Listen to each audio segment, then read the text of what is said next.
I didn't play for stats. Like I didn't go out and say I'm getting 20 and 10. I went out saying we're gonna beat these guys. And so because of that, I made sure the team played well. I made sure all of my guys got shots. I made sure, and it just ran smooth. But if you're like at home just watching the stats, you're like, oh, he had 11 points and 7, he probably played okay. But if you're watching the game, you're saying,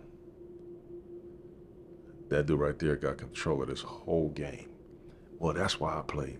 So to be considered in something like the Basketball Hall of Fame, having played that way, it just feels so good. All right, so I'm facing the camera. So it's basically, we're looking at each other. Oh, okay, okay. Literally, I only started playing basketball because my dad played like just around town and like little rec leagues and stuff. I would go with him, but I needed something to do when football season was not in, because idle time is always, you could you get yourself in some trouble. So in between those seasons, I had a lot of my teammates that played football just started, going the wrong places and doing the wrong things. Man, 2, 3 years down the road from then, some of those guys were already in juvenile facilities, already kicked out of school, already kicked off of every team they've been on. And these were some of our best players on the team, way better than I was. And so that was the only example that I needed at a young age that I said, okay, I gotta start making my own decisions here. I can't just go following people, or I need to find the right person to follow. So why can't I be that guy? And so at a very young age, I realized how important it was to just have somebody that could like show you the way. And so that was very young, Teach. That was, 11, 12 years old. So I stopped playing football when I was in the 8th grade. And the reason why I stopped playing football, Tease, is because I had talked to my mother, and my goal was to always just go to college. I wanted to go to college. Nobody in my family had been to college before. She was happy and proud that I wanted to go to college, but she also was like, you're probably gonna have to get a scholarship because we can't send you to college. So that told me I need to pour everything I had into one of these sports. It's crazy because I really liked football, but I was better in basketball. And so I said, all right, cool. I'm going all in basketball. So by the time I got to high school, I only played one sport. And I was like the best 8th grader in my city. You met your wife in high school, right? I did. So funny. I was a freshman. She was a sophomore. And it was the start of the school year. And she was friendly with one of my cousins growing up, but I never had met her, even though we're from the same neighborhood. We never met until high school. I was 14 at the time. She's only a month older than me, even though I look like 10 years older than her. But she's a month older than me, but I had to start school late based on my birthday. When my birthday fell, I had to start a year late. We became pretty fast friends. We both really liked each other. So as a freshman, I asked her out. We went to homecoming together, everything, and we started like going together. I'm like a freshman, but I'm like, the king of the campus, And we ended up breaking up later in that year. I mean, I'm like this newfound fame. I'm hanging out. All the girls like me. I really liked her, but I knew I wasn't going to do right. A year or so goes by. She's now a senior. I'm a junior. And I was like, if I really want to try to get with her, I better do it now, because once she goes to college, I'll probably never have another chance. And so, man, I went for it again. And we've been together ever since we were 17. My legend, if you will, ended up really growing in high school to being like the best player, most accomplished, I guess, player to ever come out of the state. I mean, I was player of the year in the entire state as a freshman. And then I was Mr. Basketball the next 3 years. And so I narrowed my top 5 schools down. It was Georgia Tech, Michigan, Arizona, Cal, and dang, it's been so long, I forgot. Kansas. I thought I wanted to go to like a big name school. And so during my senior year, I lost my grandmother and my grandfather. They both passed away. And fast forward, I'm starting to take these college visits. And I would go away and I would come back and I could just tell, my mom was really happy for me, but I could tell she was really sad, man, that I was gonna be leaving. And so I went on a few visits. I would come back, I would talk to my parents, and I could tell like she was happy, but she was just like, she had lost a lot, that year. And out of the blue, like I knew what I was gonna do a couple days before, but I didn't tell anybody. Boom, I announced we're going to Colorado. Everybody was so shocked. I didn't even tell the coaches at Colorado. I just felt it in my heart, man, and in my spirit. I said, it's not time for me to leave. If I'm supposed to make it, I will make it, no matter where I go, And so I did it, man, and I don't regret it. I loved it. I loved my 2 years there. We were a really bad team my first year, and they hadn't been to the NCAA tournament since the 60s. And my second year, boom, we went to the NCAA tournament. We beat Indiana and Bobby Knight in the first round. We lost to North Carolina, who was the #1 seed in the tournament, in the second round. Even though it was a good game, we was up at the half. They ended up beating us. But man, it was an incredible experience. I loved it. I loved all of it. And when I announced I was coming out of school, a couple of the reasons why. One, I was playing really well, but my girlfriend at the time, who is now my wife, she got pregnant. And my mother, who had been working on her job for 20 years, got laid off. It was all in about a month's amount of time that I found these things out. So I was like, that's time, I gotta go. It's time for me to step up and earn. So I announced it, that I was coming out, and at the time, they said that I would probably be between 9 and 14 in the first round, the 9th pick, 14th pick. And I'm looking saying, well, what other point guards are before me? Man, got to the draft and ended up being the 3rd pick in the draft to the Boston Celtics. Which Rick Pitino was the coach and GM at the time. He had left the University of Kentucky. So we were basically coming to the league at the same time, So I was really excited about that, man, to be the 3rd pick in the draft, coming from where I'm from. And where I'm from, even though I talked about these player of the years and it's not a hotbed for basketball. It's not like a lot of people that came from there. So those are great things, but it's not like I was up against the best competition ever, At the time, they didn't know if I was more point guard or shooting guard, because at that time, most point guards, they didn't shoot a lot. It was like the game was so different. It was like all make your teammates better, boom, boom, boom, and then, if nothing else is working, then maybe you shoot. And I was a scoring point guard. At the time. And so I shot threes, a lot of threes. Most point guards didn't shoot a ton of threes at that time. So they was like, man, wait, is he like a more 2 guard? Or let's see, maybe not, We probably had 3 TV games at Colorado, so a lot of people didn't see me. And they didn't really know all, they just kind of heard or looked at clips or highlights. So it was kind of like a little bit of an unknown situation. As people was just kind of trying to figure out who I was. And what happened in my first season and me struggling was just the fact that, like, I was just always the best player you know, wherever I was, like at Colorado, at George Washington High School, and there wasn't enough competition around me growing up. And when I got to the NBA, it was the first time that I was playing against, like, almost everybody on the court was better than I was. And they were smarter than I was at the time. And they were stronger and bigger and like they had more experience. So like that was the first time for me. And it just took me a while to figure that out.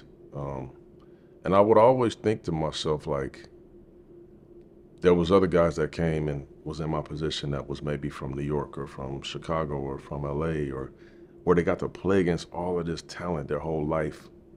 Now, when they got to that stage, it was almost normal for them, you know.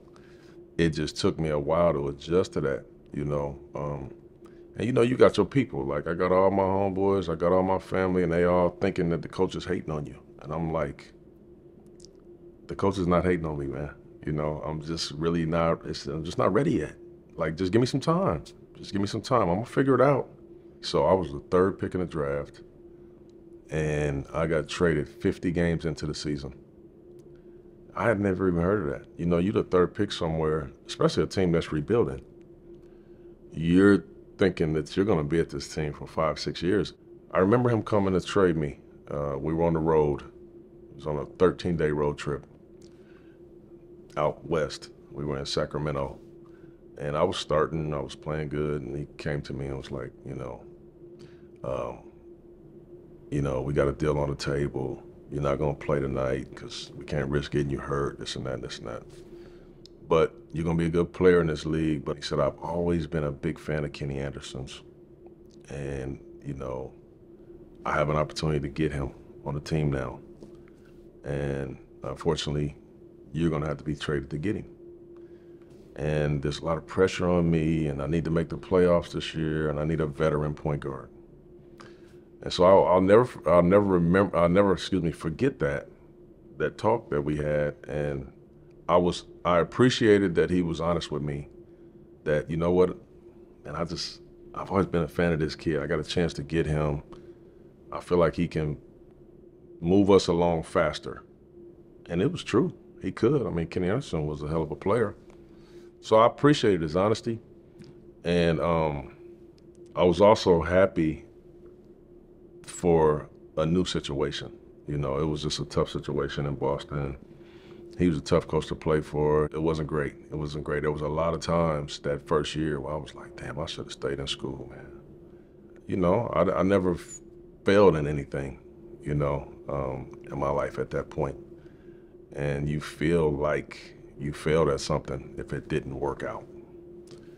You know, I'm 21. I'm not really understanding the business of basketball. I'm not understanding that stuff. I'm thinking this is the game that we all fell in love with, and I'm playing really good. What's going on? And I had a lot to learn at that point. So I went to Toronto.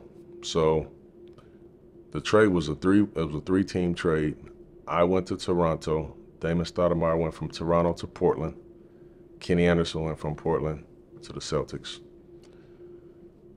That was 50 games, so I played 32 games in Toronto. And I played well, man. We had a good young team. Well, no, we had a young team. We weren't good, but we had a lot of talent. Marcus Camby was our young center. He was a second-year player. Tracy McGrady and I were rookies. We had some good young guys. Played 32 games. Lockout happens. We have a lockout. And it lasts for a few months into the season, you know. And as soon as that lockout was over, literally the day after it was over, I get traded to Denver. And I was so excited to be in Toronto. We had just drafted Vince Carter, who we came out of high school the same year, so we was friends. So I'm just looking like, man, myself, Vince, Tracy, Camby, I mean, we're on to something here. And then boom, they traded me to Denver. At that time, Denver, I think they had the worst record in the league the year before. And again, you remember, Denver, I'm like this folk hero there. And so because their record was so poor, they feel like they needed to make a move and put some people in the seats, and why not? Let's go get Chauncey. You know, he's young. He still got his whole career. Let's go get Chauncey. Mike D'Antoni was my coach.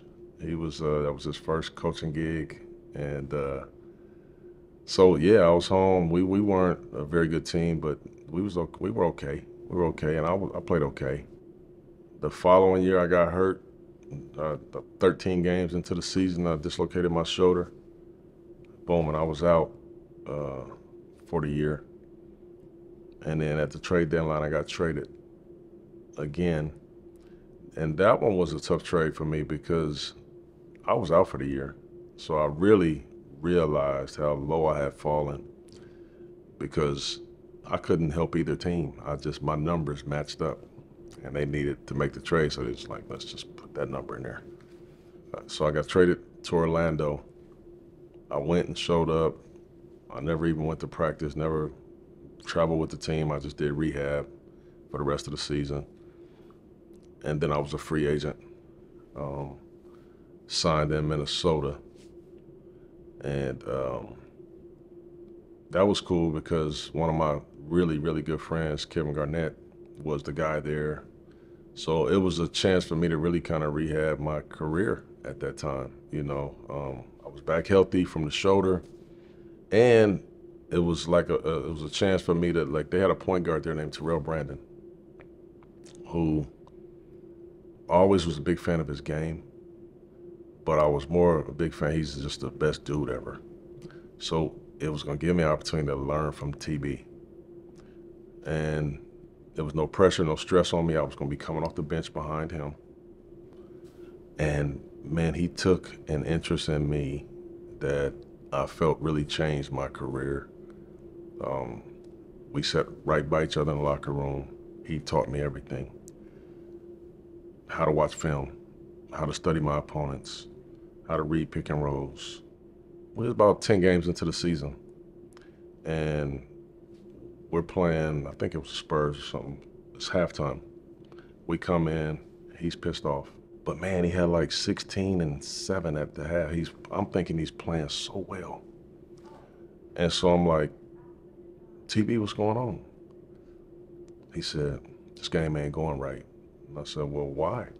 He said, let me just tell you something. As a point guard, when your best player, so KG at the time was averaging probably 22, 12, and 5. He said, as a point guard, when your best player hasn't gotten his touches and he's not in a rhythm in the first half, that's your fault. That's literally your fault. It's not his fault, that's your fault. Look at look at his stats right now. And KG was never a guy that pouted and was like, man, give me the ball. That was just not him. So I said, but TB, we're winning the game. You're playing so well. Like, I think KG he said, no, it's not his responsibility, it's mine. And I never looked at the game like that. And that really threw me off because I know if that was me at that time, I would have been so happy that I had 16 and 6 that I'm like, man, I'm killing and we're winning. Everything is wonderful. So he changed the way I started looking at leading a team and being the point guard.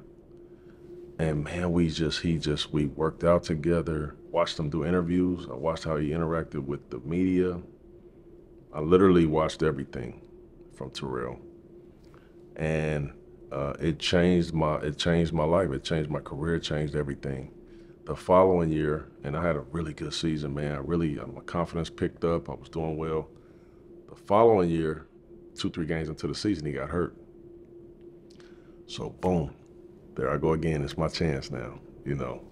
And now I'm ready, you know. And so I had a great rest of the season, you know, a really good rest of the season. And I had an option on my deal. And I didn't want to leave. I really didn't want to leave. I was loving what I was doing. But I knew that, and Kevin McHale, who was the GM, he was honest with me. He said, Chauncey, we're going to offer you the same deal that Detroit's going to offer you. But if Terrell comes back healthy, he's our starting point guard, you know. And I said, man, I really do appreciate you being honest with me on that, Big Mac. But I think it's finally my time. You know, I'm ready now. Like, it's time for me to go lead something. So boom, took off. I went to Detroit. I signed a 6-year mid-level deal. At the time, the mid-level was like $6 million. And ironically, 2 years before that, I signed a mid-level deal when I went to Minnesota, coming off my injury, for $2.2 million was the mid-level. And that was awesome for me. But so I signed in Detroit, 6 years. I was arguing with my agent at the time because he said, no, you should do a 3 or 4 year deal. Well, I had 2 kids at the time. I had been in all these different cities, all these different teams, and even though I felt great about where I was at, I had no confidence in this situation really working out based on what's going on with me. I said, there's no way I'm gonna take a chance on that. I got 2 daughters now. I gotta stretch this deal out as long as I can to protect my family. And so that right there, you know, them kind of going through these things with me, it really helped me, you know, and it kept me focused, and it kept me coming home saying, like, I gotta do right by I gotta do right by my family. I gotta get this thing right. For me, as a player, not much really changes. Your team does, the coach does, but man, I'm gonna be in town half of the season, I'm gonna be out of town half of the season. I'm playing basketball. Well, for the families, it's tough because they're really living there. You know what I mean? Every single day, they're there. I didn't realize that as when I really got young, and then once I got older in the league, is when I was like, wow, this is devastating, you know, for the families. For me, I'm just hooping. This is devastating for these families, for my daughters. They leaving their friends. Man, the schools that they love, these teachers that they fell in love with, the soccer program, the dance, they're just in 48 hours, they gotta be gone. That's the tough thing, man. That's the tough thing that really always set on me. If I had bet basically on myself in that situation, I would have been a free agent after. So we won the championship my second year. I was MVP of the finals. The next year we lose in game 7. I would have been a free agent after that year. So I probably would have got a max contract. I would have been 27, 28 years old. And so even to this day, my agent is always like, you should have listened to me. You should have listened to me. And I'm saying, no, I'm still not gambling with my family, bro. You know what I mean? Like, everything worked out. It worked out. I don't believe in coincidences. It worked out how it was supposed to. But yeah, that would have been cool. But I'm in this amazing, the way that I'm a big perspective guy. I'm in this amazing situation. I've developed these incredible relationships with all my teammates. I get stability, I get years, something I haven't been able to get. We win a championship, man, we're contending every single year. We go to Eastern Conference Finals 6 straight years. We got all of these things going. Well, I might have had to take that max contract and go to the worst team in the league. Who knows if it would have been worth it to me? Probably about 4 or 5 years before I was done, maybe 5, 6 years actually, before I was done, I started thinking about, what am I gonna do when my career's over? One other important person in my career when I was in Minnesota, so it was Terrell Brandon. And then the old head on the team was Sam Mitchell. And Sam told me once, if you're lucky, you know, you're gonna play this game till you're probably 35, 36. And in this game, you're gonna be an old man. So the day you retire, you're gonna go from being an old man in your game to actually being a young man in the world. you're gonna have to find something that you like doing, because just going and golfing and going and like, you're gonna get tired of that. You're just gonna be sitting around every day. You're gonna feel like you're really underachieving. So you're gonna have to find something you like. I started thinking, what's the thing I love the most? I said, outside of, my family and all of that stuff, basketball is really my first real love. Okay, so what could you do in that? And so I started thinking. I said, all right, I could be a GM. I could work in TV and just kind of share my experience in the sport, or I could be a coach. I started really kind of interning, if you will, in all three areas. So every off season from that point forward, I would go work, do some TNT stuff. I would go meet with a lot of coaches, see if, what do y'all really be doing back here in these offices? How much time are y'all really putting in?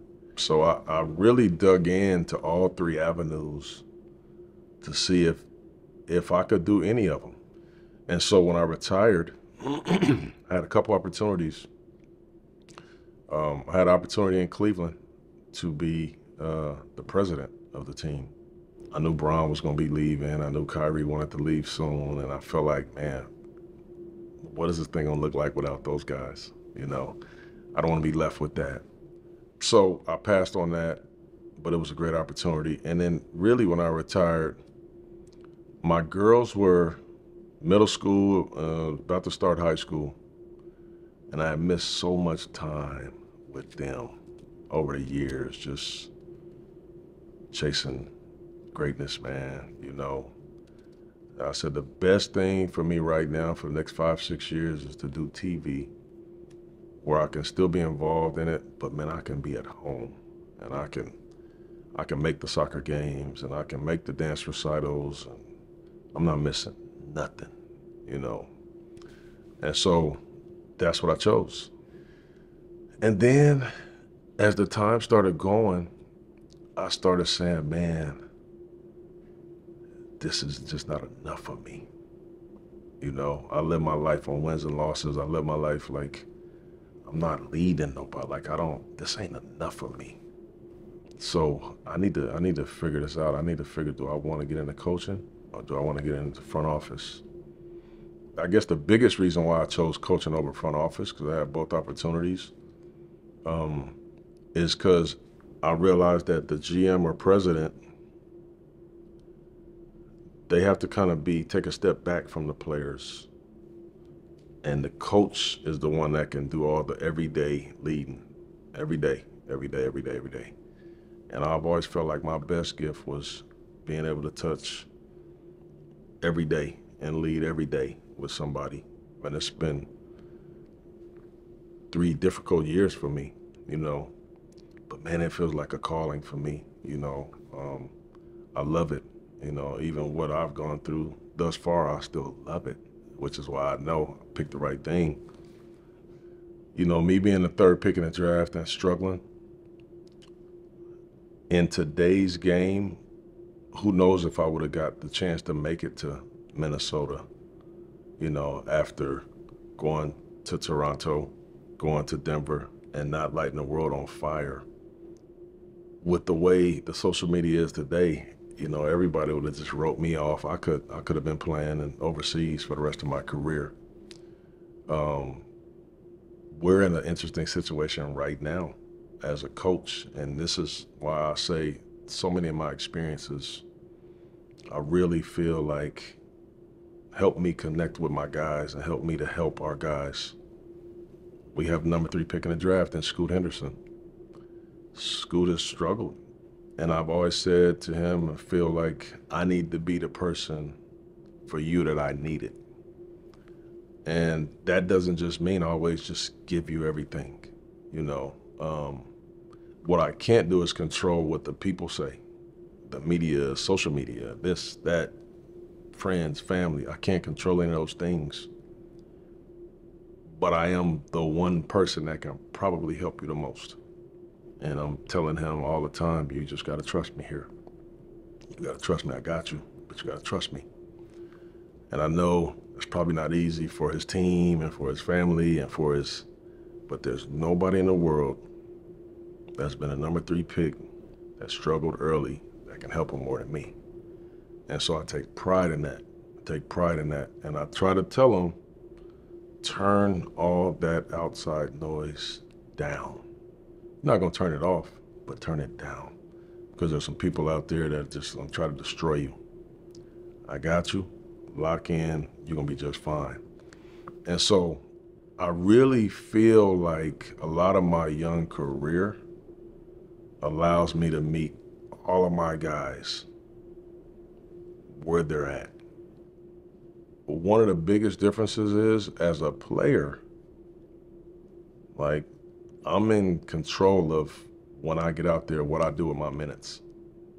You know, the toughest thing as a coach is I'm not always in control. You know, I can like speak about what I think we need to do or what should happen, but when they get out there, I don't really have control anymore, you know?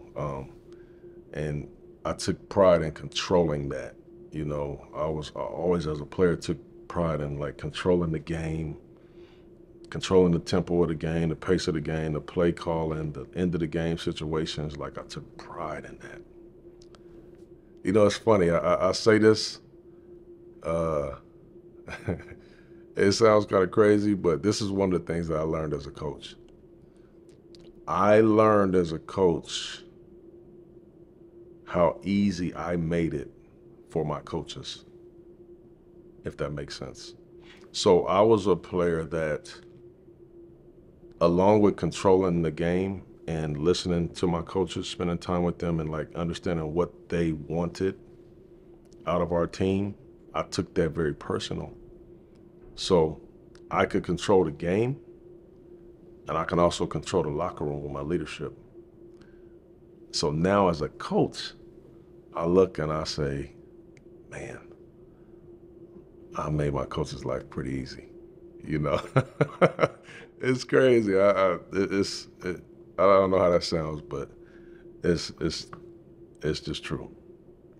That's been a humbling thing for me as a coach, is that I can't control that like I wish I could, because I can't get out there.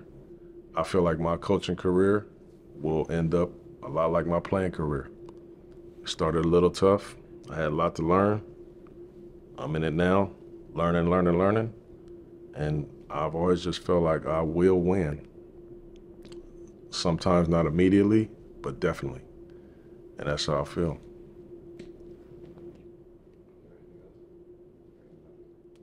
Good? Great. We good? Oh, man. Cool. Y'all easy, man. Thank you very much. I love what y'all doing, man. It was beautiful. Seriously, man. I love what y'all doing, man.